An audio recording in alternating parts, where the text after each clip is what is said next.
കർത്താവിൻ്റെ ധന്യനാമം വാഴ്ത്തപ്പെടുമാറാകട്ടെ. കൊലോസ് ലേഖനം 1-ാം അധ്യായത്തിൻ്റെ അവസാന എപ്പിസോഡിലേക്ക് നമ്മൾ വന്നുകൊണ്ടിരിക്കുകയാണ്. അതിൻ്റെ 18-ാമത്തെ വാക്യത്തിൽ അവൻ സഭയെന്ന ശരീരത്തിൻ്റെ തലയുമാകുന്നു. സകലത്തിലും താൻ മുമ്പനാകേണ്ടതിന് അവൻ ആരംഭവും മരിച്ചവരുടെ ഇടയിൽ നിന്ന് ആദ്യജാതനായി എഴുന്നേറ്റവനുമാകുന്നു. അവന് സർവ്വസമ്പൂർണ്ണതയും വസിപ്പാനും അവൻ ക്രൂശിൽ ചൊരിഞ്ഞ രക്തം കൊണ്ട് അവൻ മുഖാന്തരം സമാധാനമുണ്ടാക്കി ഭൂമിയിലുള്ളതോ സ്വർഗത്തിലുള്ളതോ സകലത്തെയും അവനെ കൊണ്ട് തന്നോട് നിരപ്പിപ്പാൻ പിതാവിന് പ്രസാദം തോന്നി. സഭ എന്ന വിഷയത്തെക്കുറിച്ച് ചില കാര്യങ്ങൾ നമ്മൾ 3-ാമത്തെ 4-ാമത്തെ എപ്പിസോഡിൽ ചിന്തിച്ചു കഴിഞ്ഞു. ഇനി ആ ഭാഗത്തേക്ക് പോകുന്നില്ല. ഇനി ഇവിടെ ഈ ഒരു ഭാഗം ഒന്ന് ശ്രദ്ധിക്കണേ. ഭൂമിയിലുള്ളതോ സ്വർഗത്തിലുള്ളതോ സകലത്തെയും അവനെ കൊണ്ട് തന്നോട് നിരപ്പിപ്പാൻ പിതാവിന് പ്രസാദം തോന്നി. റീകൗൺസിലേഷൻ, നിരപ്പിക്കുക, പിതാവിനോട് നിരപ്പിക്കുക. ഈ പിതാവിനോട് ആരെ കൊണ്ടാണ് നിരപ്പിച്ചേ? യേശു ക്രിസ്തുവിനെ കൊണ്ടാണ് നിരപ്പിച്ചേക്കുന്നത്. നഷ്ടപ്പെട്ട പാപിയായ മനുഷ്യനെ ക്രിസ്തു മുഖാന്തരം പിതാവിനോട് നിരപ്പിക്കുക ചെയ്യും. വളരെ മനോഹരമായൊരു ഉപദേശമാണ് റോമാലേഖനം 5-ാം അധ്യായത്തിൽ ആ വിഷയം കിടപ്പുണ്ട്. അത് നമ്മളൊന്ന് ധ്യാനിച്ചു പോകുന്നത് നല്ലതാണ്. വളരെ ഗൗരവമായി നമ്മൾ പഠിച്ചെടുക്കേണ്ട ഒരു വിഷയമാണ് നിരപ്പിക്കുക, ദൈവത്തോട് നിരപ്പിക്കുക. അതൊരു മഹത്തരമായ ശുശ്രൂഷയാണ്. അതാരാ ചെയ്തിരിക്കുന്നത്? ദൈവമായി ചെയ്തത്. റോമർ 5-ന്റെ 9-ാം വാക്യം തൊട്ട് ഞാൻ വായിക്കുന്നു. അവൻ്റെ രക്തത്താൽ നീതീകരിക്കപ്പെട്ട ശേഷമോ നാം അവനാൽ എത്രയധികമായി കോപത്തിൽ നിന്ന് രക്ഷിക്കപ്പെടും. ശത്രുക്കളായിരിക്കുമ്പോൾ തന്നെ നമുക്ക് അവൻ്റെ പുത്രൻ്റെ മരണത്താൽ ദൈവത്തോട് നിരപ്പ് വന്നു. യേശുക്രിസ്തുവിൻ്റെ ബലിമരണത്തിലൂടെയാണ് ദൈവത്തോട് നമുക്ക് നിരപ്പ് വന്നത്. അങ്ങനെ നിരപ്പ് വന്നെങ്കിൽ നിരന്ന ശേഷം അവൻ്റെ ജീവനാൽ നാം എത്രയധികമായി രക്ഷിക്കപ്പെടും. അത്രയുമല്ല, നമുക്കിപ്പോൾ നിരപ്പ് ലഭിച്ചതിന് കാരണമായ കർത്താവായ യേശുക്രിസ്തു മുഖാന്തരം നാം ദൈവത്തിൽ പ്രശംസിക്കുകയും ചെയ്യുന്നു. നഷ്ടപ്പെട്ടു പോയ മനുഷ്യനെ ദൈവവുമായിട്ട് ബന്ധിപ്പിക്കുന്ന ഏക കണ്ണി, നിരപ്പിക്കുന്ന ഏക കണ്ണി കർത്താവായ യേശുക്രിസ്തുവാണ്. ഇവിടെ മറിയയ്ക്ക് സ്ഥാനമില്ല, വിശുദ്ധന്മാർക്ക് സ്ഥാനമില്ല, പുണ്യാളന്മാർക്ക് സ്ഥാനമില്ല. ഇന്ന് മറിയാരാധനയും ദൂതാരാധനയും പുണ്യാളന്മാരുടെ ആരാധനയൊക്കെ ഒരർത്ഥത്തിൽ പെന്തക്കോസ്ത് കോളത്തിൽ പോലും നടന്നുകൊണ്ടിരിക്കും. ദൂതാരാധന എന്ന് പറഞ്ഞാൽ പാസ്റ്റർമാരെ ആരാധിക്കുക. പാസ്റ്റർമാരാരുമല്ല ദൈവത്തോട് നിരപ്പിച്ചത്, യേശു ക്രിസ്തുവാണ് നമ്മെ നിരപ്പിച്ചത് എന്ന് പറയുന്നു. ഇനി ഈ വിഷയവുമായി ബന്ധപ്പെട്ട് 2 കൊരിന്ത്യർ ലേഖനത്തിൽ ഒരു സുപ്രധാന വിഷയമുണ്ട്. ഞാനത് പലപ്പോഴും പ്രസംഗിക്കാറുണ്ട് ആത്മാനിയോഗം തരുമ്പോൾ. അത് ഒന്ന് വേഗത്തിൽ വായിച്ചു പോകാനായിട്ട് കർത്താവിൽ ശരണപ്പെടുന്നു. സ്തോത്രം. 2 കൊരിന്ത്യർ ലേഖനം 5-ാം അധ്യായത്തിൻ്റെ 17 വാക്യം ഞാൻ വായിക്കുന്നു. ഒരു ക്രിസ്തുവിലായാൽ അവൻ പുതിയ സൃഷ്ടിയാകുന്നു, പഴയത് കഴിഞ്ഞു പോയി, ഇതാ അത് പുതുതായി തീർന്നിരിക്കുന്നു. അതിനൊക്കെയും ദൈവം തന്നെ കാരണഭൂതൻ. അവൻ നമ്മെ ക്രിസ്തുമൂലം തന്നോട് നിരപ്പിച്ചു. ക്രിസ്തുമൂലം തന്നോട് നിരപ്പിച്ചു. പിതാവിനോട് നിരപ്പിക്കുന്ന ഏക കണ്ണി ക്രിസ്തുമൂലമാണ്, യേശു ക്രിസ്തുവിലൂടെയാണ്. ക്രിസ്തുമൂലം തന്നോട് നിരപ്പിച്ചു. ഇനി ശ്രദ്ധിക്കണേ, പ്രധാനമായ ഒരു ഭാഗം ഞാനിവിടെ പറയാൻ പോവുക. പല പ്രാവശ്യം അത് പറഞ്ഞിട്ടുണ്ട്. അത് പല പ്രാവശ്യം കേട്ടാലേ അത് ഗ്രഹിക്കാൻ കഴിയും. അതുപോലൊരു സബ്ജക്റ്റാണത്. നിരപ്പിൻ്റെ ശുശ്രൂഷ ഞങ്ങൾക്ക് തന്നിരിക്കുന്നു. ക്രിസ്തുമൂലം പിതാവിനോട് നിരപ്പിച്ചു. നിരപ്പിൻ്റെ ശുശ്രൂഷ ആർക്കാ? അപ്പോസ്തലന്മാർക്കാ, മോശയ്ക്കും കൂട്ടർക്കും അല്ല. ആദ്യം അപ്പോസ്തലന്മാരായ കർത്താവിൻ്റെ കൂടെ നടന്ന പത്രോസ്, യോഹന്നാൻ, യാക്കോബ്, യൂദ, പിൽക്കാലത്ത് ക്രിസ്തു ദർശനം പ്രാപിച്ച് ദമസ്കോസിൻ്റെ പടിവാതിക്കൽ വെച്ച് ദൈവത്തിൻ്റെ തേജസ് കണ്ട് നിലത്ത് വീണ ആ മനുഷ്യൻ ദൈവമനുഷ്യനായി തീർന്നു. സ്തോത്രം. ആ പൗലോസും അക്കൂട്ടത്തിൽ ഉൾപ്പെടുന്നുണ്ട്. നിരപ്പിൻ്റെ ശുശ്രൂഷ അപ്പോസ്തലന്മാർക്കാണ്. പൗലോസും പത്രോസും യോഹന്നാൻ, യാക്കോബ്, യൂദ ആദ്യമായവർക്കാണ്, മറ്റാർക്കുമില്ല. അവരെങ്ങനെയാ ശുശ്രൂഷ ചെയ്തിരിക്കുന്നു? അവരെങ്ങനെയാണ് ആ വചന പ്രഘോഷണത്തിലൂടെ, ആ ശുശ്രൂഷയിലൂടെ ആ ദൈവവും അല്ലെങ്കിൽ പിതാവും ആ മനുഷ്യനെ യേശുക്രിസ്തു മുഖാന്തരം നിരപ്പിച്ചു എന്ന് നമ്മൾ നോക്കി അതിൻ്റെ ശുശ്രൂഷ, നിരപ്പിൻ്റെ ശുശ്രൂഷ ഞങ്ങൾക്ക് ഹല്ലേലൂയ വേറെ ആർക്കുമല്ല. ദൈവലോകത്തിൻ്റെ ലംഘനങ്ങളെ കണക്കിടാതെ ലോകത്തെ ക്രിസ്തുവിൽ തന്നോട് നിരപ്പിച്ചു പോന്നു. നിരപ്പിൻ്റെ വചനം ഞങ്ങളുടെ പക്കൽ വരമേൽപ്പിച്ചിരിക്കുന്നു. നിരപ്പിൻ്റെ ശുശ്രൂഷ ഞങ്ങൾക്ക്, നിരപ്പിൻ്റെ വചനം ഞങ്ങൾക്ക്. ഇത് നാം വ്യക്തമായി പഠിച്ചെടുക്കേണ്ട ഒരു യാഥാർത്ഥ്യമാണ്. ദൈവത്തോട് പാപഭംഗിലമായി ജീവിച്ച മനുഷ്യനെ നിരപ്പിച്ച ഏക വ്യക്തിത്വം കർത്താവായ യേശുക്രിസ്തുവാണ്. ഒരു പുണ്യവാളന്മാർക്കും, മറിയയ്ക്കോ യോസഫിനോ, പിന്നെ കുറെ പുണ്യവാളന്മാരുണ്ടല്ലോ, ഇപ്പോൾ ഒടുങ്ങാത്ത പോലെ കുറെ പുണ്യവാളന്മാരിറങ്ങിയിട്ടുണ്ട്. അവരാരും ഈ നിരപ്പുമായിട്ട് യാതൊരു ബന്ധവുമില്ല. ദൈവപുത്രനായ യേശുക്രിസ്തുവാണ് മനുഷ്യനെ നിരപ്പിച്ചത്. ആ നിരപ്പിൻ്റെ ശുശ്രൂഷ ഞങ്ങൾക്ക്, അടുത്ത് ലോകത്തെ ക്രിസ്തുവിൽ തന്നോട് നിരപ്പിച്ചു പോന്നു. ഈ നിരപ്പിൻ്റെ വചനം ഞങ്ങളുടെ പക്കൽ വരമേൽപ്പിച്ചിരിക്കുന്നു. നിരപ്പിൻ്റെ ശുശ്രൂഷ ഞങ്ങൾക്ക്, നിരപ്പിൻ്റെ വചനം ഞങ്ങൾക്ക്. ഇത് നാം വ്യക്തമായി മനസ്സിലാക്കണം. വിശേഷാൽ ശുശ്രൂഷകന്മാർ നന്നായിട്ട് മനസ്സിലാക്കണം. ദൈവമക്കളും ആഴത്തിൽ മനസ്സിലാക്കണം. ദൈവത്തോട് നിരപ്പിക്കുന്നത് യേശുക്രിസ്തുവാണ്, മറ്റാരുമല്ല. നിരപ്പിൻ്റെ ശുശ്രൂഷ അവരാ ചെയ്തിരിക്കുന്നത്. നിരപ്പിൻ്റെ വചനം അവരുടെ കയ്യിലാണ് കൊടുത്തിരിക്കുന്നത്. അവരെങ്ങനെ വചനം പറഞ്ഞു, അവരെങ്ങനെ വചനം പ്രസംഗിച്ചു. അതാ പൗലോസ് പറഞ്ഞു, നിങ്ങൾ ഞങ്ങളെ അനുകരിപ്പിൻ, ഞങ്ങൾക്ക് കാണിച്ച മാർഗ്ഗക്കാരൻ നടക്കുന്നവരെയും കുറുക്കൊള്ളുവിൻ. നിങ്ങളെല്ലാവരും എന്നെ അനുകരിപ്പിൻ, അപ്പോസ്തലന്മാരെ അനുകരിപ്പിൻ. സ്തോത്രം. അതുകൊണ്ട് ഒരു പ്രധാനമായിട്ട് നമ്മൾ ചിന്തിച്ചേണ്ട കാര്യം, നിരപ്പിൻ്റെ ശുശ്രൂഷ നിങ്ങൾക്ക്, നിരപ്പിൻ്റെ വചനം ഞങ്ങൾക്ക്. അവരെങ്ങനെ നിരപ്പിച്ചു, അവരേത് വ്യവസ്ഥപ്രകാരം ഏത് വചനത്തിലൂടെയാണ് മനുഷ്യനെ നിരപ്പിച്ചത്, അത് നമ്മൾ പഠിച്ചെടുക്കുക.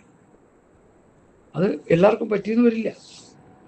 വായി തോന്നുന്ന കോതയ്ക്ക് പാട്ടെന്ന് പറഞ്ഞ പോലെ ഇന്ന് ശുശ്രൂഷകൾ പോയിക്കൊണ്ടിരിക്കുകയാണ്. ഈ നിരപ്പിൻ്റെ ശുശ്രൂഷ അപ്പോസ്തലന്മാർ ചെയ്തത് നമ്മൾ പഠിച്ച ആത്മാവിൽ ആ നിലയിൽ വചനം പ്രസംഗിക്കുമ്പോഴേ മനുഷ്യനും, നഷ്ടപ്പെട്ടു പോയ മനുഷ്യനും ദൈവവുമായിട്ടൊരു നിരപ്പ് കിട്ടത്തുള്ളൂ. അല്ലെങ്കിൽ നിരപ്പ് കിട്ടത്തില്ല. നിരപ്പ് കിട്ടിയില്ലെങ്കിൽ ഒരു ഗുണവുമില്ല. പാടിയതും പ്രാർത്ഥിച്ചതും ആരാധിച്ചതൊക്കെ വ്യർത്ഥമായി പോകും. നിരപ്പിൻ്റെ ശുശ്രൂഷ നിങ്ങൾക്ക്, നിരപ്പിൻ്റെ വചനം ഞങ്ങൾക്ക്. ആകയാൽ നിങ്ങൾ ക്രിസ്തുവിന് വേണ്ടി സ്ഥാനാപതികളായി ദൈവത്തോട് നിരന്നുകൊള്ളുവീൻ എന്ന് ക്രിസ്തുവിന് പകരം അപേക്ഷിക്കുന്നു. അപ്പോൾ ക്രിസ്തുവിന് പകരം അവരപേക്ഷിക്കുക. അവർ പറയുന്ന വചന വ്യവസ്ഥ പ്രകാരം നമ്മളും അത് ചെയ്യുമ്പോൾ നമ്മളും ക്രിസ്തുവിന് പകരമാണ് ആ ശുശ്രൂഷ ചെയ്തത്. നമ്മൾ നിസ്സാരന്മാരായ വ്യക്തികൾ അപ്പോസ്തലന്മാരുടെ മുമ്പിൽ നിൽക്കാൻ നമുക്ക് യോഗ്യതയില്ല. അവരുടെ അറിവോ കഴിവോ പ്രാപ്തിയോ അവരിലുള്ള ആത്മശക്തിയോ അവരുടെ ദൈവകൃപയോ അവരിലുള്ള കാഴ്ചപ്പാടോ ഒന്നും നമുക്കില്ല. പക്ഷേ അവർ ചെയ്ത ശുശ്രൂഷ, നിരപ്പിൻ്റെ വചനം ഞങ്ങൾക്ക്, നിരപ്പിൻ്റെ ശുശ്രൂഷ ഞങ്ങൾക്ക്. അതുപോലെ അത് ചെയ്തു കഴിയുമ്പോൾ നമ്മളും ആ കൂട്ടത്തിൽ ഉൾപ്പെടുമെന്നാണ് ഇന്ന് രാത്രികാലം നമ്മൾ പഠിച്ചെടുക്കേണ്ടത്. നിരപ്പിൻ്റെ ശുശ്രൂഷ ഞങ്ങൾക്ക്, നിരപ്പിൻ്റെ വചനം ഞങ്ങൾക്ക്. ദൈവം ഞങ്ങൾ മുഖാന്തരം പ്രബോധിപ്പിക്കുന്നത് പോലെ ആകുന്നു. സ്തോത്രം.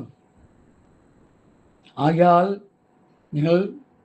ഞങ്ങൾ ക്രിസ്തുവിന് വേണ്ടി സ്ഥാനാപതികളായി, സ്ഥാനാപതികൾ എന്ന് പറയുമ്പോൾ അംബാസഡർമാർ, ദൈവത്തോട് നിരന്നുകൊള്ളുവിനെന്ന് ക്രിസ്തുവിന് പകരം ഉപേക്ഷിക്കുന്നു. അത് ദൈവം ഞങ്ങൾ മുഖാന്തരം പ്രബോധിപ്പിക്കുന്നത് പോലെയാകുന്നു. ഞാൻ ആ ഭാഗത്ത് നിന്ന് മുൻപോട്ട് പോവുകയാണ്. സ്തോത്രം, സ്തോത്രം, സ്തോത്രം, സ്തോത്രം. അടുത്ത് അതിൻ്റെ 21-ാം വാക്യം, മുമ്പേ ദുഷ്പ്രവൃത്തികളാൽ മനസ്സുകൊണ്ടാകുന്നവരും ശത്രുക്കളുമായിരുന്ന നിങ്ങളെ അവൻ്റെ മുൻപിൽ വിശുദ്ധരും നിഷ്കളങ്കരും കുറ്റമില്ലാത്തവരുമായി നിർത്തേണ്ടതിനെ അവനിപ്പോൾ തൻ്റെ ജഡശരീരത്തിൽ തൻ്റെ മരണത്താൽ നിരപ്പിച്ചു. ആകാശത്തിന് കീഴിൽ സകല സൃഷ്ടികളുടെയും ഇടയിൽ ഘോഷിച്ചും പൗലൂസ് എന്ന ഞാൻ ശുശ്രൂഷകനായി തീർന്നും നിങ്ങൾ കേട്ടുവരിക്കുന്ന സുവിശേഷത്തിൻ്റെ പ്രത്യാശയിൽ നിന്ന് നിങ്ങൾ ഇളകാതെ അടിസ്ഥാനപ്പെട്ടവരും സ്ഥിരമുള്ളവരുമായി വിശ്വാസത്തിൽ നിലനിന്നുകൊണ്ടാൽ അങ്ങനെ അവൻ്റെ മുൻപാകെ നിൽക്കും. ദൈവം മുൻപാകെ നമുക്ക് നിൽപ്പാൻ കഴിയുന്നത് എങ്ങനെയാണ്? നിങ്ങൾ കേട്ടുമിരിക്കുന്ന സുവിശേഷത്തിൻ്റെ പ്രത്യാശയിൽ നിന്ന് ഇളകിപ്പോകാതെ അടിസ്ഥാനപ്പെട്ടവരും സ്ഥിരമുള്ളവരുമായി വിശ്വാസത്തിൽ നിലനിന്നുകൊണ്ടാൽ അങ്ങനെ അവൻ്റെ മുൻപാകെ നിൽക്കും. എൻ്റെ അടുക്കൽ വന്ന് എൻ്റെ വചനങ്ങളെ കേട്ട് ചെയ്യുന്നവൻ പാറമേൽ വീടുപെടുന്ന ബുദ്ധിയുള്ള മനുഷ്യനോട് തുല്യനാകുന്നു. വൻമഴ ചൊരിഞ്ഞു, നദികൾ പൊങ്ങി, കാറ്റടിച്ചു, ആ വീടിന്മേൽ അലച്ചു, അത് വീണില്ല. കാരണം എന്താ? പാറയായ ക്രിസ്തുവിലായിരുന്നു സ്വത്രം അടിസ്ഥാനം. ഹല്ലേലൂയ. അപ്പോൾ നിങ്ങൾ കേട്ടുപിരിക്കുന്ന സുവിശേഷത്തിൻ്റെ പ്രത്യാശ നിമിത്തം പ്രത്യാശയിൽ നിന്ന് നിങ്ങൾ ഇളകിപ്പോകാതെ അടിസ്ഥാനപ്പെട്ടവരും സ്ഥിരമുള്ളവരും വിശ്വാസത്തിൽ നിലനിന്നുകൊണ്ടാൽ, അങ്ങനെ നിലകൊണ്ടാൽ അങ്ങനെ അവൻ്റെ മുമ്പിൽ നിൽക്കും. അല്ലെങ്കിലോ കർത്താവിൻ്റെ മുമ്പിൽ നിൽക്കാൻ പറ്റത്തില്ല. സുവിശേഷത്തിൻ്റെ പ്രത്യാശയിൽ നിന്ന് ഇളകിപ്പോകുന്നവർക്ക് ദൈവമുമ്പാകെ നിൽക്കാൻ പറ്റത്തില്ല. അടിസ്ഥാനമില്ലാത്തവർക്ക് കർത്താവിൻ്റെ മുമ്പാകെ നിൽക്കാൻ പറ്റത്തില്ല. സ്ഥിരമുള്ളവരുമായി വിശ്വാസത്തിൽ നിലനിൽക്കാത്തവർക്ക് കർത്താവിൻ്റെ മുൻപാകെ നിൽക്കാൻ കഴിയത്തില്ല. ആർക്കാ കർത്താവിൻ്റെ മുൻപാകെ നിൽക്കാൻ കഴിയുന്നത്? നിങ്ങൾ കേട്ടുമിരിക്കുന്ന സുവിശേഷത്തിൻ്റെ പ്രത്യാശയിൽ നിന്ന് നിങ്ങൾ ഇളകിപ്പോകാതെ അടിസ്ഥാനപ്പെട്ടവരും സ്ഥിരമുള്ളവരുമായി വിശ്വാസത്തിൽ നിലനിന്നുകൊണ്ടാൽ അങ്ങനെ അവൻ്റെ മുൻപാകെ നിൽക്കും. അല്ലെങ്കിൽ നിൽക്കാൻ കഴിയത്തില്ല. സ്വത്രം. സമയത്തിൻ്റെ പരിമിതി കൊണ്ട് ഞാൻ വേഗത്തിൽ മുമ്പോട്ട് പോവുകയാണ്. ഇപ്പോൾ ഞാൻ നിങ്ങൾക്ക് വേണ്ടിയുള്ള കഷ്ടാനുഭവങ്ങളിൽ സന്തോഷിച്ച് ക്രിസ്തുവിൻ്റെ കഷ്ടങ്ങളിൽ കുറവായുള്ളത് എൻ്റെ ജഡത്തിൽ സഭയാകുന്ന അവൻ്റെ ശരീരത്തിന് വേണ്ടി പൂരിപ്പിക്കുന്നു. അപ്പോൾ പൗലോസ് കഷ്ടം അനുഭവിക്കുന്ന എന്തിനു വേണ്ടിയാണ്? ക്രിസ്തുവിൻ്റെ കഷ്ടങ്ങളിൽ കുറവുള്ളത് എൻ്റെ ജഡത്തിൽ സഭയായ അവൻ്റെ ശരീരത്തിന് വേണ്ടി പൂരിപ്പിക്കുന്നു. അപ്പോൾ ദൈവസഭയ്ക്ക് വേണ്ടി ഞാൻ കഷ്ടപ്പെടുക. പൗലോസ് ക്രിസ്തുയേശുവിൻ്റെ നല്ല ഫലനായി നീ എന്നോടുകൂടി കഷ്ടം സഹിക്കുക. ക്രിസ്തുയേശുവിൻ്റെ നല്ല ഫലനായി നീ എന്നോടുകൂടി കഷ്ടം സഹിക്കുക. കഷ്ടത എന്നുള്ള ഉപദേശത്തെ എടുത്ത് തോട്ടിക്കളഞ്ഞിരിക്കുക ഇന്നത്തെ ന്യൂ ജനറേഷൻ പാസ്റ്റർമാർ. കഷ്ടതയില്ലെങ്കിൽ കിരീടമില്ല. പുത്രനെങ്കിലും അനുഭവിച്ച കഷ്ടങ്ങളാൽ അനുസരണം പിടിച്ച് തികഞ്ഞവനായി. കഷ്ടത സഹിഷ്ണുതയും സഹിഷ്ണുസിദ്ധതയും സിദ്ധത പ്രത്യാശ ഉളവാക്കുന്നു എന്നറിഞ്ഞ് കഷ്ടങ്ങളിൽ പ്രശംസിക്കുന്നു. 1 പത്രോസ് 4-ാം അധ്യായത്തിൽ കഷ്ടത എന്ന ഭാവം ആയുധമായി ധരിപ്പീൻ. ദൈവത്തിൻ്റെ സർവായുധവർഗം 7. പക്ഷേ പത്രോസ് പറയുന്ന ഒരു ആയുധം കൂടി ചേർക്കുമ്പോൾ 8 സർവായുധവർഗമുണ്ട്. 8ാമത്തെ എന്താ? സ്വത്രം. കഷ്ടത എന്ന ഭാവം ആയുധമായി ധരിക്കുക. കഷ്ടപ്പെടാതെ കിരീടം കിട്ടത്തില്ല. കഷ്ടതയില്ലാതെ നമുക്ക് സ്വർഗത്ത് പോകാൻ പറ്റത്തില്ല. പുത്രനെങ്കിലും അനുഭവിച്ച കഷ്ടങ്ങളാൽ അനുസരണം പഠിച്ച് തികഞ്ഞവനായി. അനുസരണം പഠിച്ച് തികയാൻ കഷ്ടത അനിവാര്യമാണ്. അത് വേണ്ടെന്ന് ആരെങ്കിലും പറഞ്ഞാൽ എനിക്ക് അനുസരിക്കേണ്ട എന്ന് പറയുന്നതിന് തുല്യമാണ്. ഞാൻ അവിടെ നിൽക്കുന്നില്ല, വേഗത്തിൽ മുമ്പോട്ട് പോട്ടെ. ഇപ്പോൾ ഞാൻ നിങ്ങൾക്ക് വേണ്ടിയുള്ള കഷ്ടാനുഭവങ്ങളിൽ സന്തോഷിച്ച് ക്രിസ്തുവിൻ്റെ കഷ്ടങ്ങളിൽ കുറവായുള്ളത് എൻ്റെ ജഡത്തിൽ സഭയായ അവൻ്റെ ശരീരത്തിന് വേണ്ടി പൂരിപ്പിക്കുന്നു. അപ്പോൾ എൻ്റെ ജഡത്തിൽ ഞാൻ കഷ്ടം അനുഭവിക്കുമ്പോൾ ക്രിസ്തുവിൻ്റെ ശരീരമാം സഭയാണ് കഷ്ടം അനുഭവിക്കുന്നത്. ഹല്ലേലൂയ. തല ക്രിസ്തുവാണ്, ഞാൻ ശരീരമാണ്. ഈ ശരീരത്തിൽ ഞാൻ കഷ്ടം അനുഭവിക്കുമ്പോൾ സ്വത്രം അത് ക്രിസ്തുവിൽ തികഞ്ഞു വരുവാനാണ്. പുത്രനെങ്കിലും അനുഭവിച്ച കഷ്ടങ്ങളാൽ അനുസരണം പഠിച്ച് തികഞ്ഞവനായി. കഷ്ടതയിലേക്ക് കിരീടമില്ല. കഷ്ടങ്ങളിലൂടെ തികയാത്തവന് സ്വർഗരാജ്യമില്ല. പുത്രനെങ്കിലും അനുഭവിച്ച കഷ്ടങ്ങളാൽ അനുസരണം പഠിച്ച് തികഞ്ഞവനായി. ക്രിസ്തു നിങ്ങൾക്ക് വേണ്ടി കഷ്ടം അനുഭവിച്ചു. നിങ്ങൾ അവൻ്റെ കാൽച്ചുവട് പിന്തുടരുവാൻ മാതൃക വെച്ചേച്ചു പോയിരിക്കുന്നു. അതാ കഷ്ടത. ഈ ഉപദേശത്തെ തേജോവധം ചെയ്തിരിക്കുകയാണ് ആത്മീയ കോളത്തിൽ. അതുകൊണ്ട് ജാഗ്രത. കഷ്ടതയില്ലെങ്കിൽ കിരീടമില്ല. ഉറപ്പാ. Hallelujah, hallelujah. അടുത്ത്, നിങ്ങൾക്ക് വേണ്ടി ദൈവം എനിക്ക് നൽകിയിരിക്കുന്ന ഉദ്യോഗപ്രകാരം ദൈവവചന ഘോഷണം നിവർത്തിക്കേണ്ടതിന് ഞാൻ സഭയുടെ ശുശ്രൂഷകനായിരിക്കുന്നു. പൗലോസ് പാസ്റ്റർ സഭയുടെ ശുശ്രൂഷകനാ. എന്തിനാ ശുശ്രൂഷകനായിരിക്കുന്നത്? നിങ്ങൾക്ക് വേണ്ടി ദൈവം എനിക്ക് നൽകിയിരിക്കുന്ന ഉദ്യോഗപ്രകാരം ദൈവവചനഘോഷണം നിവർത്തിക്കേണ്ടതിന്, ദൈവവചനഘോഷണം, വചനം പ്രസംഗിച്ച് സഭയെ നടത്തേണ്ടതിന്, വചനം പ്രസംഗിച്ച് ആത്മീയ വളർച്ചയിലേക്കും ആത്മീയ വർധനവിലേക്കും ആത്മീയ നിറവിലേക്കും വിശ്വാസികളെ നടത്തുവാനാണ് അപ്പോസ്തലന്മാർ, പ്രവാചകന്മാർ, സുവിശേഷന്മാർ, ഇടയന്മാർ, ഉപദേഷ്ടാക്കന്മാരായി ദൈവം നിയമിച്ച് വെച്ചിരിക്കുന്നത്. ഇന്നത്തെ പാസ്റ്റർമാരും സംഘടനകളും നിയമിച്ച് വെച്ചിരിക്കുന്നത് എന്തിനാണെന്ന് ചോദിച്ചാൽ എനിക്കറിയത്തില്ല. പേരും പ്രശസ്തിക്കും വേണ്ടിയാ. ക്രിസ്തുവിൽ തികഞ്ഞവരാക്കാനാണ് അവരെ നിയമിച്ചു വെച്ചിരിക്കുന്നത്. ശുശ്രൂഷകന്മാർ ദൈവത്തിൽ നിന്ന് പ്രാപിച്ച് ദൈവജനത്തെ ഒരുക്കിയെടുക്കണം. ആത്മീയ വളർച്ചയിലേക്കും ആത്മീയ വർധനവിലേക്കും ആത്മീയ നിറവിലേക്കും വിശ്വാസികളെ നടത്തണം. അതിനൊരു ശുശ്രൂഷകനായി, പ്രാസംഗികനായി പൗലൂസിൽ വെച്ചിരിക്കുന്നു എന്നാൽ പൗലൂസ് പറഞ്ഞിരിക്കുന്നത് ഇത് നമുക്കെല്ലാവർക്കും ബാധകമാണ്. ഹല്ലേലൂയ. നിങ്ങൾക്ക് വേണ്ടി ദൈവം എനിക്ക് നൽകിയിരിക്കുന്ന ഉദ്യോഗപ്രകാരം ദൈവവചനഘോഷണം നിവർത്തിക്കേണ്ടതിന് ഞാൻ സഭയുടെ ശിഷ്യനായിരിക്കും. വചനം പ്രസംഗിക്കുക, സമയത്തും അസമയത്തും ഒരുങ്ങിയിരിക്കുക, സത്യവചനത്തെ യഥാർത്ഥമായി പ്രസംഗിക്കുക. ഉണ്ടോ? ഒരുവൻ പ്രസംഗിക്കുന്നെങ്കിൽ ദൈവത്തിൻ്റെ അരുളപ്പാട് സംസാരിക്കുന്ന പോലെ. അതാണ് പ്രസംഗം. ക്രൂശിന്റെ വചനം നശിച്ചു പോകുന്നവർക്ക് ഭോഷത്വം, രക്ഷിക്കപ്പെടും നമുക്ക് ദൈവശക്തി. ക്രൂശിന്റെ വചനമാണ് പ്രസംഗിക്കേണ്ടത്. ഇന്ന് മോശയെയും ഏലിയാവിനെയും ദാവീദിനെയും പഴയ നിയമത്തിലെ ഭൗതിക അനുഗ്രഹങ്ങളെ പ്രസംഗിച്ച് അവരെ മുൾമുലയെ നിർത്തുന്ന ശൂഷന്മാരെ ഇഷ്ടംപോലെ എനിക്കറിയാം. ടോട്ടലി റോങ് ആണത്. ക്രിസ്തുവിൻ്റെ ഉപദേശം പ്രസംഗിക്കുക, കർത്താവായ യേശു ക്രിസ്തുവിനെ കുറിച്ച് പ്രസംഗിക്കുക. ഞങ്ങൾ ക്രൂശിക്കപ്പെട്ട ക്രിസ്തുവിനെ പ്രസംഗിക്കുന്നു. ക്രൂശിനെ അല്ല പ്രസംഗിക്കേണ്ടത്, ക്രിസ്തുവിനെ. ക്രൂശിക്കപ്പെട്ട ക്രിസ്തു. ആ ക്രൂശിക്കപ്പെട്ട ക്രിസ്തുവിൽ വിശ്വസിക്കുമ്പോഴാണ് നമുക്ക് പാപമോചനവും ആത്മരക്ഷയും ലഭിക്കുന്നത്. ഹല്ലേലൂയ. അതൊരു മർമ്മമാണ്. ഞാൻ അവിടെ നിൽക്കുന്നില്ല, മുമ്പോട്ട് പോട്ടെ. സ്തോത്രം സ്തോത്രം.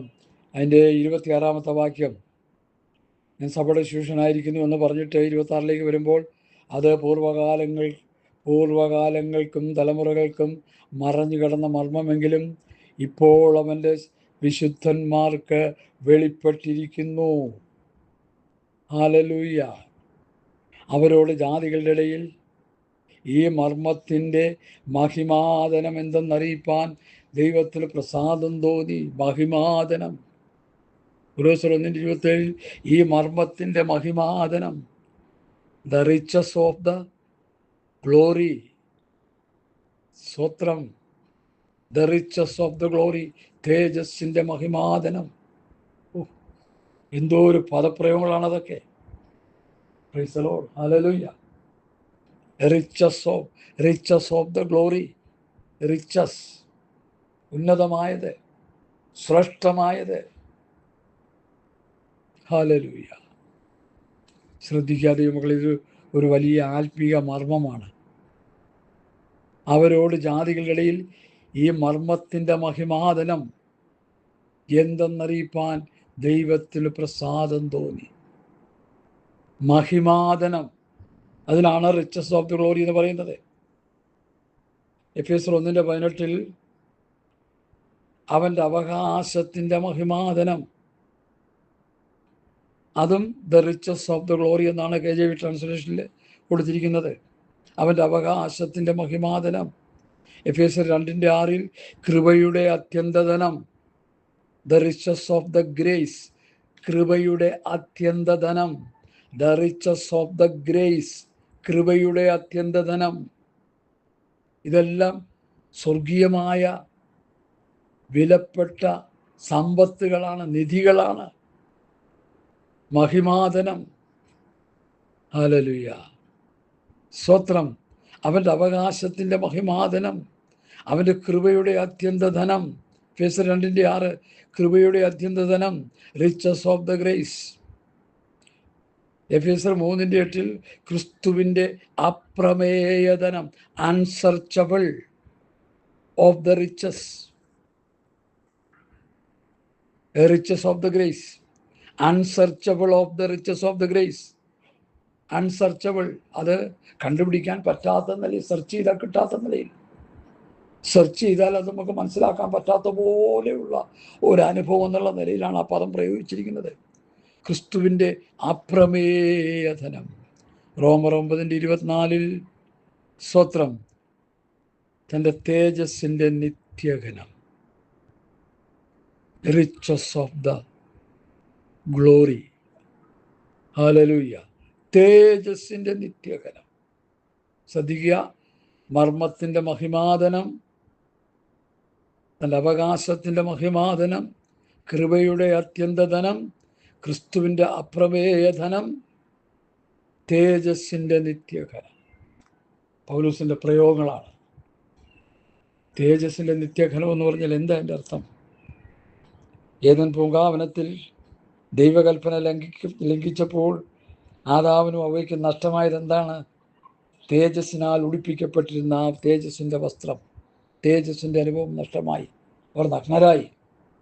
ആ തേജസ് യേശു ക്രിസ്തുവിലൂടെ പിതാവാം ദൈവം നമുക്ക് തരുന്നു എന്നാണ് ഈ വേദഭാഗങ്ങളിലൂടെയൊക്കെ നമ്മൾ പഠിച്ചെടുക്കേണ്ടത്. The eternal weight of glory, തേജസ്സിൻ്റെ നിത്യകരം. ആദാമിനെ ഹവ്വയെ സൃഷ്ടിച്ചപ്പോൾ അവർക്കുണ്ടായ ഏറ്റവും പ്രത്യേകത എന്തായിരുന്നു? ദൈവത്തിൻ്റെ തേജസ്സിനാൽ അവരെ ഉടുപ്പിക്കപ്പെട്ടിരിക്കുന്നു, അല്ലെങ്കിൽ ദൈവത്തിൻ്റെ തേജസ്സിനാൽ നിറയപ്പെട്ടിരുന്നു. അരുത് എന്ന കൽപ്പന ലംഘിച്ചു കഴിഞ്ഞപ്പോൾ ദൈവത്തിൻ്റെ തേജസ് അവർക്ക് നഷ്ടമായി. ഇനി ഭൂമി കിടക്കുന്ന മുഴുവൻ ദൈവത്തിൻ്റെ തേജസ് നഷ്ടമായ മനുഷ്യരാ. അത് കർത്താവിൻ്റെ വരവിൽ നമുക്ക് ലഭിക്കുമെന്നാണ് പൗലോസ് പറയുന്നത്. 1 യോഹന്നാൻ പറയുന്നു, 3 പ്രിയമുള്ളവരെ, ഉന്നതാകുന്നത് പ്രത്യക്ഷമല്ല, അവൻ പ്രത്യക്ഷനാകുമ്പോൾ അവനെ താൻ ഇരിക്കുന്നത് പോലെ തന്നെ കാണുന്നതുകൊണ്ട് അവരോട് സദൃശന്മാരാകും. തേജസ്സിൻ്റെ ശരീരത്താൽ നിറയപ്പെട്ടവരായി, തേജസ്സിൻ്റെ വസ്ത്രത്താൽ നിറയപ്പെട്ടവരായി, തേജോരൂപികളായി, ദൈവത്തിൻ്റെ തേജസ്സിനാൽ നിറയപ്പെട്ടവരായി നമുക്ക് കർത്താവിൻ്റെ വരവിൽ സ്തോത്രം ആയിരിക്കാൻ കഴിയും. റോമാലേഖനം 8:18 അങ്ങനെ പറയുന്നുണ്ട്. വരുവാനുള്ള തേജസ് വിചാരിച്ചാൽ. എന്താണ് ആ തേജസ്? കർത്താവിൻ്റെ വരവിൽ നാം കർത്താവിനെ പോലെ ആയിത്തീരുന്നത്. കഷ്ടതയില്ലാത്ത, കണ്ണുനീരില്ലാത്ത, ദുഃഖമില്ലാത്ത, മുറവിളിയില്ലാത്ത, മരണമില്ലാത്തൊരു തേജസ്സിൻ്റെ ശരീരം. എൻ്റെ ശരീരത്തിൽ എന്തൊക്കെ രോഗമുണ്ടെന്ന് എനിക്കറിയത്തില്ല. ഒരു ചെക്കപ്പ് നടത്തിയാൽ മിക്കവാറും റെസ്റ്റ് എടുക്കാനായിരിക്കും ഡോക്ടർമാർ നിർദ്ദേശിക്കുന്നത്. എനിക്കൊന്നും യാതൊരു സംശയമില്ല കാര്യത്തിൽ. പക്ഷേ എനിക്ക് റെസ്റ്റ് ഒന്നുമില്ല. ഞാൻ ശുശ്രൂഷാ വേദികളൊന്നും നഷ്ടപ്പെടുത്താതെ ലഭിക്കുന്നതൊക്കെയും കൃത്യമായി വ്യക്തമായി ചെയ്യുന്ന പ്രസംഗിച്ചു കൊണ്ടിരിക്കുക. വലിയ പ്രസംഗമൊന്നും അല്ലെങ്കിലും ചെറിയ തോതിലാണെങ്കിലും കർത്താവിൻ്റെ വചനം മറ്റുള്ളവരിലേക്ക് പകർന്നു കൊടുത്തുകൊണ്ടിരിക്കുക. ഈ തേജസ് പ്രാപിക്കുവാൻ, വരുവാനുള്ള തേജസ് വിചാരിച്ചാൽ, ഇന്ന് രോഗമുള്ള എൻ്റെ ശരീരത്തിൽ ദൈവത്തിൻ്റെ തേജസ്സിനാൽ ഞാൻ നിറയപ്പെട്ട് കഴിയുമ്പോൾ കഷ്ടതയില്ലാത്ത, കണ്ണുനീരില്ലാത്ത, ദുഃഖമില്ലാത്ത, മുറവിളിയില്ലാത്ത, മരണമില്ലാത്തൊരു ശരീരം എനിക്ക് കിട്ടുകയാണ്. എന്താ ദൈവമക്കളെ ഇത്? ഞാനത് പ്രാർത്ഥിക്കാൻ പരിപാടിയായി. ആ തേജസ്സിൻ്റെ ശരീരം എന്നെ ഒന്ന് കാണിക്കണം കർത്താവേ, എനിക്കതൊന്ന് കാണണം കർത്താവേ. ഞാൻ അങ്ങനെ പറഞ്ഞുകൊണ്ടിരിക്കുക ദിവസങ്ങളിൽ. ആ തേജസ്സിൻ്റെ ശരീരം എന്നെ ഒന്ന് കാണിക്കണമേ, അതൊന്ന് കണ്ടൊന്ന് സന്തോഷിക്കട്ടെ. അത് പ്രാപിക്കുന്നതിന് മുൻപ് അതിനെക്കുറിച്ചൊരു വെളിപ്പാട് തന്നാട്ട് കർത്താവിനെ ഞാൻ പ്രാർത്ഥിച്ചുകൊണ്ടിരിക്കുക. ചക്കയ്ക്ക് മാങ്ങയ്ക്കും തേങ്ങയ്ക്കും വേണ്ടി പ്രാർത്ഥിച്ചുകൊണ്ടിരിക്കുന്നവരെ,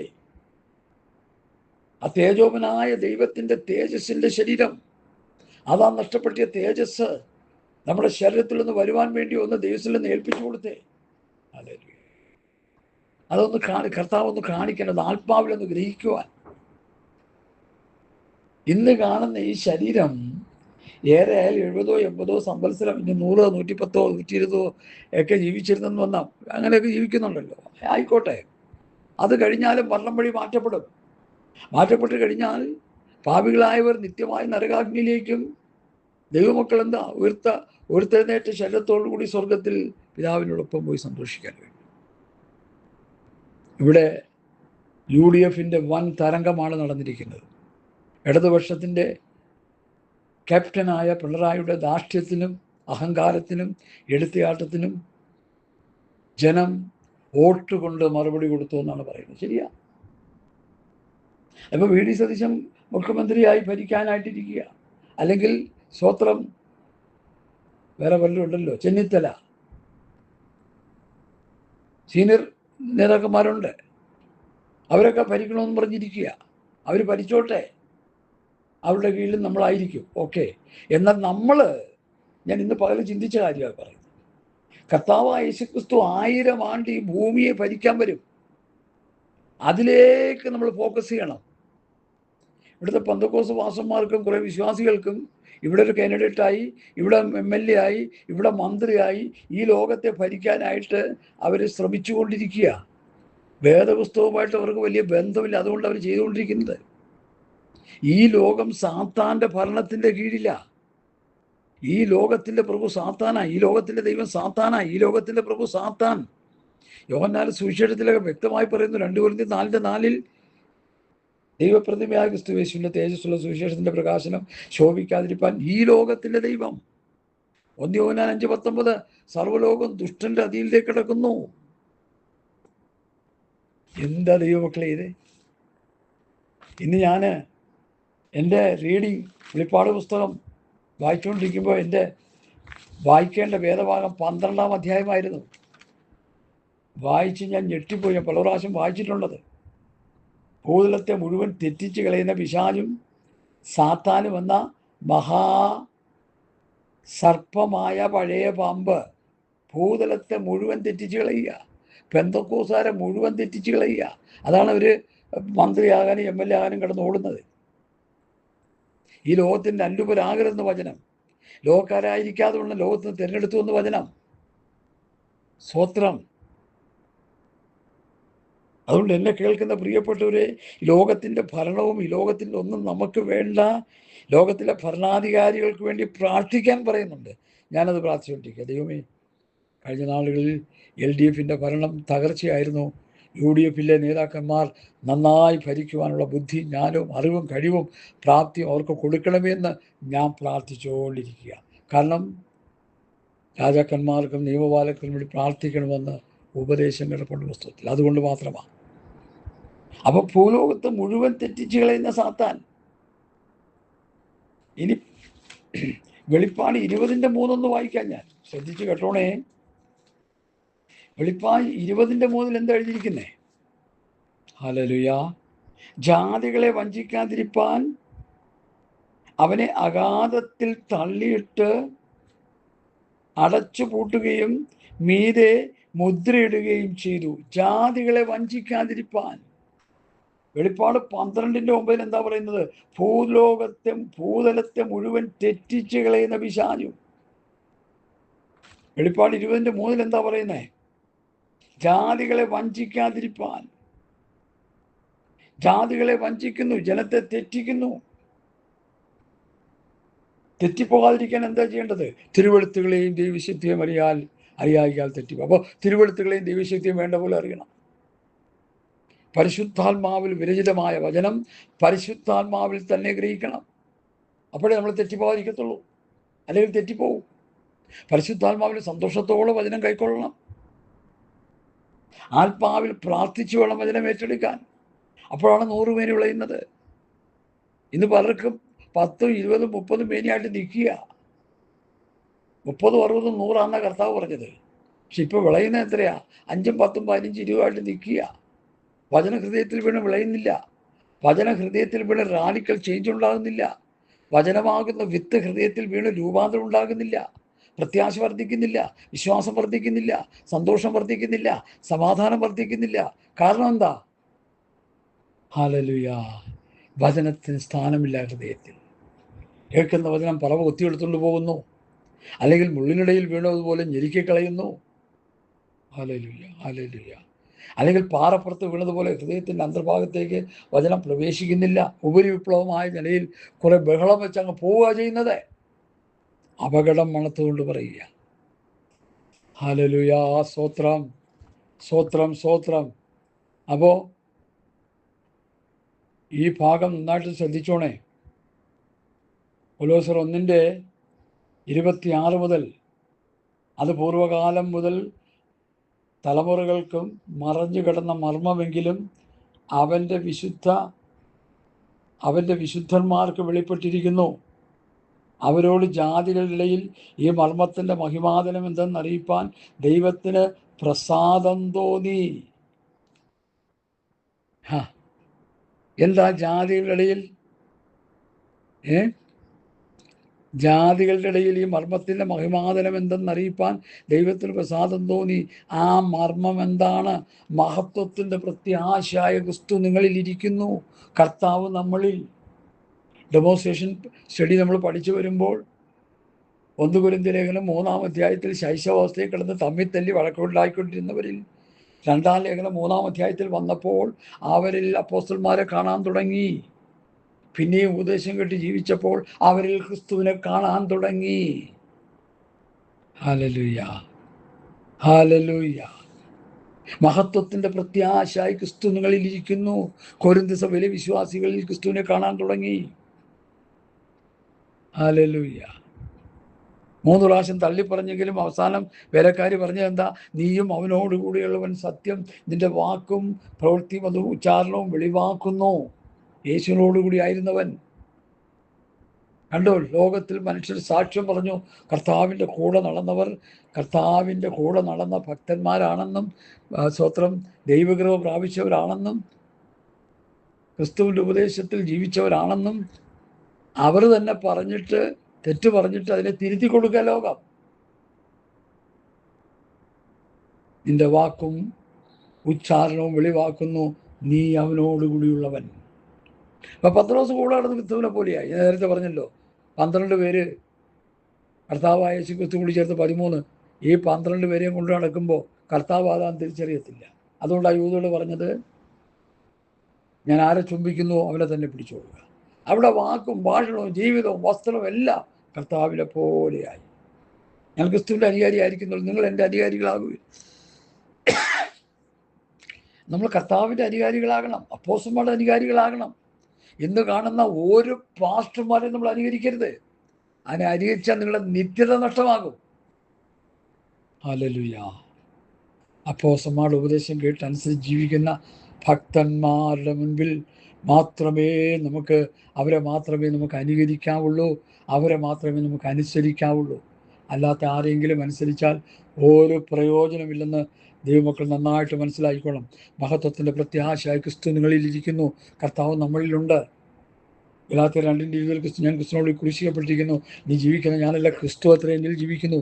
കൊരിന്ത് സഭയിലെ വിശ്വാസികൾ ക്രിസ്തു ജീവിച്ചു, അവർ ക്രിസ്തുവിൻ്റെ പത്രങ്ങളായി, അപ്പോസ്തലന്മാരെ പോലെ ആയി. ഹല്ലേലൂയ. നമുക്കതല്ലേ വേണ്ടത്? മഹത്വത്തിൻ്റെ പ്രത്യാശ ക്രിസ്തു നിങ്ങളിൽ ഇരിക്കുന്നു. നമ്മളിൽ ഓരോരുത്തരിലും കർത്താവ് ഇരിക്കണം. കർത്താവിൻ്റെ സ്വഭാവം, കർത്താവിൻ്റെ മനസ്സ്, അവൻ്റെ ദിവ്യ സ്വഭാവത്തിന് കൂട്ടാളികളായി തീരണം നമ്മൾ. ഹല്ലേലൂയ. സ്വത്രം. മഹത്വത്തിൻ്റെ പ്രത്യാശ ക്രിസ്തു നിങ്ങളിൽ ഇരിക്കുന്നു. അത് കഴിഞ്ഞിട്ടാണ് പറയുന്നത്, അവനെ ഞങ്ങൾ അറിയിക്കുന്നതിൽ ഏത് മനുഷ്യനെയും ക്രിസ്തുവിൽ തികഞ്ഞവനാക്കി നിർത്തേണ്ടതിന്. ആത്മീയ ശുശ്രൂഷ എന്താ? ഒരു വിശ്വാസിയെ രക്ഷയിലേക്കും സ്നാനത്തിലേക്കും അഭിഷേകത്തിലേക്കും നടത്തിയിട്ട് ക്രിസ്തുവിൽ തികഞ്ഞവരാക്കുക. എൻ്റെ അർത്ഥം എന്താ? കാഹളം തെറിച്ച് കർത്താവ് വരുമ്പോൾ മരിച്ചു പോയാൽ ഉയർപ്പോ ജീവനോടുന്ന രൂപാന്തരവും കിട്ടണം. അതാ ക്രിസ്തുവിൽ തികഞ്ഞവരാകുക. ക്രിസ്തുവിൻ്റെ ഭാവം, ക്രിസ്തുവിൻ്റെ മനസ്സ്, അവൻ്റെ ദിവ്യ സ്വഭാവത്തിൽ കൂട്ടാളികളാകുക. അത് ഉപദേശം പഠിച്ച് ആ നിലവിലേക്ക് വരണം. അതാ കർത്താവ് നമ്മെക്കുറിച്ച് ആഗ്രഹിക്കുന്നത്. ഹല്ലേലൂയ. സ്വത്രം. അവനെ ഞങ്ങൾ അറിയിക്കുന്ന ഏത് മനുഷ്യനെയും ക്രിസ്തുവിൽ തികഞ്ഞവനായി നിർത്തേണ്ടതിൽ ഏത് മനുഷ്യനെയും പ്രബോധിപ്പിക്കുകയും ഏത് മനുഷ്യനെയും സകല ജ്ഞാനത്തോടുകൂടി ഉപദേശിക്കുകയും ചെയ്യുന്നു. അതിനായി നിൽബലത്തോടെ വ്യാപരിക്കുന്ന അവരുടെ വ്യാപാര ശക്തിക്കൊത്തോളം പോരാടിക്കൊണ്ട് അധ്വാനിക്കുന്നു. പൗലൂസിൻ്റെ അധ്വാനം എന്താ? പൗലൂസിൻ്റെ അധ്വാനം എന്തിനുവാ? ജനം ക്രിസ്തുവിൽ തികഞ്ഞവരാകുവാൻ. പൗലൂസിൻ്റെ അധ്വാനം എന്താ? പൗലൂസിൻ്റെ പ്രാർത്ഥന എന്താ? പൗലൂസിൻ്റെ ആത്മീയ നിലവാരം എന്താ? ജനം ക്രിസ്തുവിൽ തികഞ്ഞവരാകണം. ജനം കർത്താവിൻ്റെ സമ്പൂർണ്ണമായ പ്രായത്തിൻ്റെ അളവിലേക്ക് നടത്തപ്പെടണം. അതായിരിക്കണം നമ്മുടെ പ്രത്യാശ. ഈ ശബ്ദം കേൾക്കുന്ന എല്ലാവരോടും ഞാൻ പറയുന്നു, നമ്മൾ ക്രിസ്തുവിൽ തികഞ്ഞു വരണം. ക്രിസ്തുവിൻ്റെ സ്വഭാവം, ക്രിസ്തുവിൻ്റെ മനസ്സും അതിൻ്റെ ദിവ്യ സ്വഭാവത്തിനും കൂട്ടാളികളായി തീരണം. അപ്പോഴാണ് ക്രിസ്തുവിൽ തികയുന്നത്. അവരെ ഞങ്ങൾ അറിയിക്കുന്ന ഏത് മനുഷ്യനെയും ക്രിസ്തുവിൽ തികഞ്ഞവനായി നിർത്തേണ്ടതിന് ഏത് മനുഷ്യനോടും പ്രബോധിപ്പിക്കും, ഏത് മനുഷ്യനെയും സകല ജ്ഞാനത്തോടും കൂടി ഉപദേശിക്കുന്നു. അതിനായി നിൽബലത്തോടെ വ്യാപരിക്കുന്ന ഒരു വ്യാപാര ശക്തിക്ക് ഒത്തവണ്ണം പോരാടിക്കൊണ്ട് അധ്വാനിക്കും. എത്ര മനോഹരമായ വചനം! ക്രിസ്തുവിൻ്റെ അപ്രമേയ ധനം. ഹല്ലേലൂയ. കർത്താവിലൂടെ നമുക്ക് ലഭിക്കാൻ പോകുന്നത് എന്താ? തേജസ്സിൻ്റെ ശരീരം. ഹല്ലേലൂയ.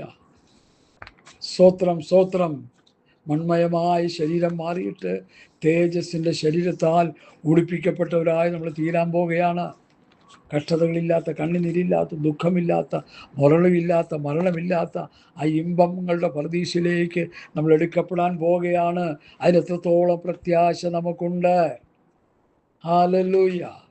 ഏത് മനുഷ്യനെയും ക്രിസ്തുവിൽ തികഞ്ഞവനാക്കി നിർത്തേണ്ടതിന് ഏത് മനുഷ്യനെയും പ്രബോധിപ്പിക്കുകയും ഏത് മനുഷ്യ ചക്രവർത്തിയാകട്ടെ, തിരുമേനിയാകട്ടെ, ദാസനാകട്ടെ, ഉടമയാകട്ടെ, അടിമയാകട്ടെ, ആരാകട്ടെ, അവരെ വചനം പ്രസംഗിച്ച് ക്രിസ്തുവിൽ തികഞ്ഞവരാക്കി നിർത്തുക. അതിനുവേണ്ടിയാണ് പൗലോസ് പോരാട്ടം സഹിച്ചത്. അതിനുവേണ്ടിയാണ് കർത്താവിൻ്റെ ശിഷ്യന്മാർ പോരാട്ടം സഹിച്ചത്. നമ്മളിപ്പോൾ എന്തിനാ പോരാട്ടം സഹിക്കുന്നത്? വല്ലവരും കയ്യിരിക്കുന്ന കാശ് നമ്മുടെ പോക്കറ്റിൽ വരണം. അതല്ലേ നമ്മുടെ പോരാട്ടം. ഞാൻ എല്ലാവരെയും കുറിച്ചല്ല പറയുന്നത്.